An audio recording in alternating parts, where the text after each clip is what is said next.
ঝিনাইদহে জেলা যুব অধিকার পরিষদের আয়োজনে মতবিনিময় সভা অনুষ্ঠিত হয়েছে। বুধবার সকাল 11টার সময় ঝিনাইদহের ফ্যামিলি জোনে বাংলাদেশ যুব অধিকার পরিষদ, গণ অধিকার পরিষদ, ছাত্র অধিকার পরিষদের উপস্থিতিতে মতবিনিময় সভা অনুষ্ঠিত হয়।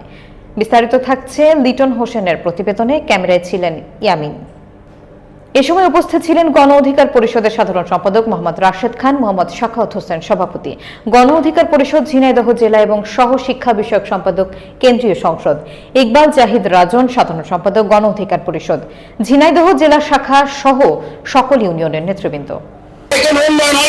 আমরা ঝিনাইদহ জেলা থেকে শিক্ষা দীক্ষা মানসম্মত হয়ে আমরা গড়ে উঠবো রাশেদ খানের মাধ্যম দিয়ে। আজকে যে নতুন বাংলাদেশ বিনির্মিত হয়েছে, যাদের নেতৃত্বে আজকে অভ্যুত্থান সফল হয়েছে, আমি তাদেরকে গভীরভাবে স্মরণ করছি। যুব অধিকার পরিষদের সভাপতি এবং আজকের এই অনুষ্ঠানের সভাপতি হিসেবে আমি বলতে চাই, আজকের এই প্রোগ্রামে যদি কোনো ভুল ত্রুটি থেকে থাকে তার সমস্ত দায়ভার আমি নিচ্ছি। যিনি কর্মকর্তা রয়েছেন তাদেরকে হুমকি ধামকি দিচ্ছি, নানান ভাবে ভয় দেখাচ্ছি। হাট বাজার অফিস আদালত সর্বত্র চলছে এক ধরনের ভয় ভীতি দেখানো। যারা প্রকৃতপক্ষে গণ অভ্যুত্থানের চেতনা লালন করে পালন করে তারা এগুলো করছে না।